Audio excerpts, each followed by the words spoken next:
لک الحمد یا اللہ الصلاۃ والسلام علیک یا رسول اللہ اما بعد۔ سلسلہ ہے ناظرین کی طرف سے پوچھے گئے سوالوں کے جواب پیش کرنے کا۔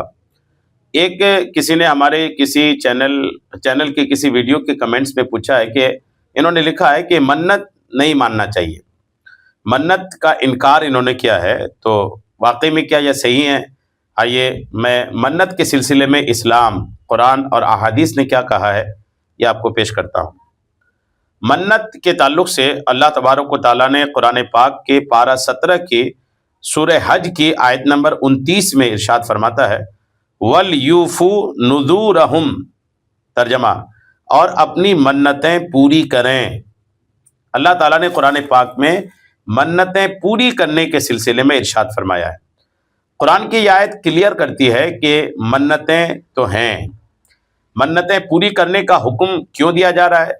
اگر منتوں کی کوئی حیثیت نہیں ہوتی، منت ہوتی ہی نہیں، تو اس کو پوری کرنے کا حکم کیسے دیا جاتا؟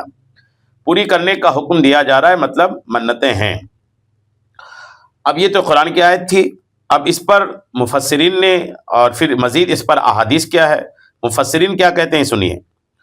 اس آیت کے تحت تفسیر قرطبی میں لکھا ہے کہ آیت مبارکہ میں گناہ کی نذر کے علاوہ، گناہ کی منت کے علاوہ مطلقاً منت کو پورا کرنے کا حکم دیا گیا ہے۔ گناہ کی کوئی منت مانے تو پوری نہیں کرے گا، باقی منتیں پوری کرے گا، اس لیے کہ نبی کریم علیہ السلام نے ارشاد فرمایا اللہ پاک کی نافرمانی میں کوئی بھی منت پوری نہیں کی جائے گی۔ تفسیر قرطبی جلد 12 صفحہ 34۔ اور حدیث پاک میں ہے کہ حضرت سیدہ عائشہ رضی اللہ تعالی عنہا بیان کرتی ہیں کہ نبی کریم علیہ السلام نے ارشاد فرمایا جو یہ منت مانے کہ اللہ کی اطاعت کرے گا تو اس کی اطاعت کرے، یعنی منت پوری کرے، اور جو اس کی نافرمانی کرنے کی منت مانے تو اس کی نافرمانی نہ کرے، یعنی اس منت کو پورا نہ کرے۔ صحیح بخاری کتاب الایمان جلد 2 کی صفحہ 522۔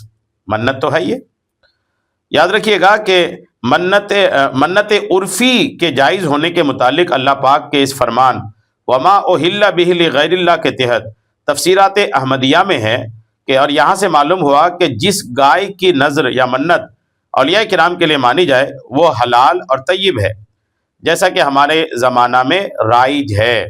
جانوروں کی بھی جو منت مانتے ہیں وہ بھی صحیح ہے۔ تفسیرات احمدیہ سورہ بقرہ صفحہ 45 میں یہ بات لکھی ہے۔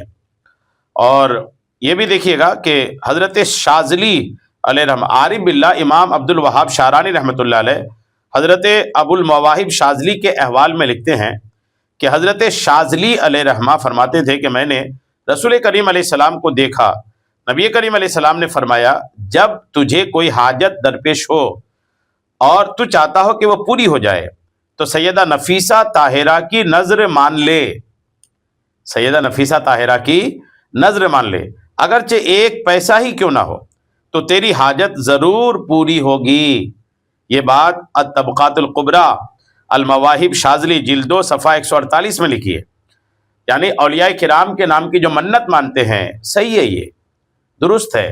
نفیسہ، سیدہ نفیسہ طاہرہ اللہ کی ولیہ ہیں، ان کے نام کی منت ماننے کے سلسلے میں نبی کریم علیہ السلام نے خود الحمدللہ حضرت شاذلی علیہ رحمہ سے ارشاد فرمایا۔ تو بہرحال منت جو ہے بالکل یہ درست ہے، منت مانی جا سکتی ہے، کتابوں میں اس کے بارے میں وضاحتیں موجود ہیں۔ اللہ کریم ہم سب کو عمل کی توفیق عطا فرمائے، آمین، بجاہ النبی الامین صلی اللہ تعالی علیہ وسلم۔